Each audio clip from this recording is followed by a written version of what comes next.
What's going on, guys? Cameron back again from Attack on Anime, here to bring you another anime recommendation. Now this one is called, on an anime called Active Raid. And Active Raid, as of the time of recording this video, has 2 episodes, and it's pretty disappointing. When I first was introduced to this anime, we follow a girl named, sorry, I have to look at her real quick to remember her name, Kazari. And Kazari is new to this unit called Unit 8. And Unit 8 is pretty much like the renegade unit of this cop force. And Unit 8 they're reckless. They cause a lot of like collateral damage when they're trying to arrest people. And the way they cause collateral damage is through these things called will wares. And will wares are pretty much like mobile suits. They're some of them are more bulkier, some of them are slim and like accustomed to the type. I haven't really seen that. I've only seen like 2 different types. But Unit 8 is just like that renegade force. And this anime was really confusing, especially in the first episode, because when you're being introduced to Unit 8, they have about like 6 or 7 people in their whole unit, not even including the new one, Kazari, who was our main character. And when they're introducing each other, they're just like, and this is da-da-da, and this is da-da-da, we're gonna go to da-da-da. And when I was watching this, I felt like Patrick Star from that one episode of SpongeBob when his parents came to visit, and they were just like, and he was just like, who are you people? Like, that's how I felt. Like, I felt like screaming because I was just like, this anime is so confusing. I don't even know who's in charge of this unit. Like, there was this one older guy. Like I said, these characters are so forgettable. I couldn't even remember the main boss's name. And he's supposedly in charge of it, but also this orange-haired chick, I think her name is Rin, she's also kind of in charge. So it's just like, first off, there's no real, like, defined leader.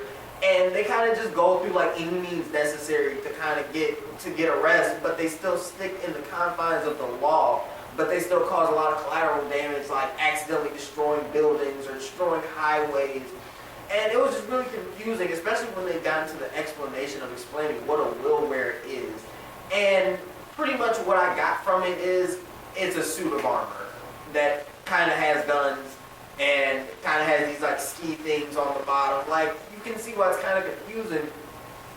And the main character, Kazari, when she's explaining what these things are, they're like, she's about to go in like full depth about what they are. And I'm like, okay, I'm ready to get this. I want to know what these things are so I can know how to explain it to you guys. But in the middle of her explanation, they literally cut her off just to go back to this little chase scene they were doing. And I was just like, when an anime purposely cuts off someone from explaining something that's crucial, because when it came to these willwares, I was so confused on how they work because they didn't let the main character explain it. Like the lady, like the supposed leader, I keep thinking her name is Rin. Like I said, these characters are really forgettable.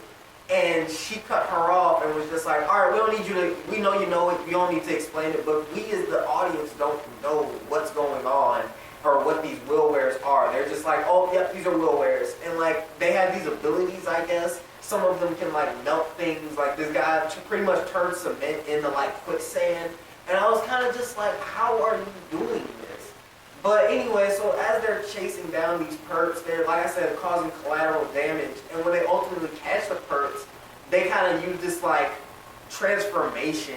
It like kind of turned their suit from like white to black, and then the guy punches the perps into the ground, and their willware shatters. And then after that, he used all of his power out of his suit, and it just kind of like disappeared. But Kazari gets to the scene in time to like shoot out this tent over them because the main boss of Unit 8 says, under no circumstances can our faces be seen. And because they're like kind of like he says they're like an experimental group, so they can't be known of who they are. And it kind of makes sense. Like if you're a cop, you don't want the perps knowing who you are, because then they can come after your family or whatnot. He didn't really say it like that, but it kind of implies it, and it makes sense of why that can't happen. But going into the second episode, it kind of starts to show the fruit of what I kind of wanted this anime to be. I thought this anime was going to be like this cop unit was going after different factions, like different maybe cartels or something, and like going after them that way and causing collateral damage because these guys are going to fight back, of course. And the second episode kind of goes into that when you start to see, I guess, the main bad guy. He's just like, they haven't said his name, just the name of their faction is called Logos. And he's just like always seen with like this little girl in the background. So I'm just like, who are you? Like I don't even know his name yet. They haven't said his name. I assume we're gonna go on to find out who they are. And I had high hopes for this anime because the animation on the will wears looks really cool. Everyone else looks kind of standard, but it kind of has this like CGI-ish kind of feel to it, and it looks really cool. And I'm impressed kind of by the action scenes within the first and second episode, and I kind of want to see more of what these will wears can do.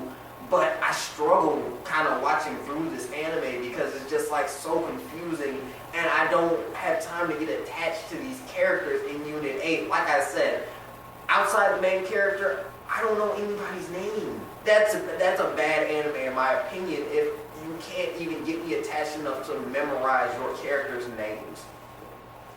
But guys, that's kind of what I'm going to call this recommendation. I would recommend you guys maybe wait till the first season wraps up and watch it all in one go. Because I feel like if you're like me watching it week to week, it kind of wears on you because you're starting, like, you didn't care from the first episode, or at least I didn't care from the first episode. So going into the second one, when I'm struggling through it, I'm just like, okay, I hope this gets better. But since I'm starting to see that they're going to start going after actual factions, because they're talking about these factions are starting to make their moves. So I'm hoping from this point on, it'll get more interesting and give me more of a reason to care about these characters. And I don't know if this is the type of anime that'll kill people off. It kind of seems like it could be, but as of right now, guys, I would just say maybe wait till the first season wraps up, or at least wait until about 6 or 7 episodes build up and watch it in one go, and maybe it'll be more entertaining and better that way. But that's what I'm going to call this recommendation, guys. So until next time,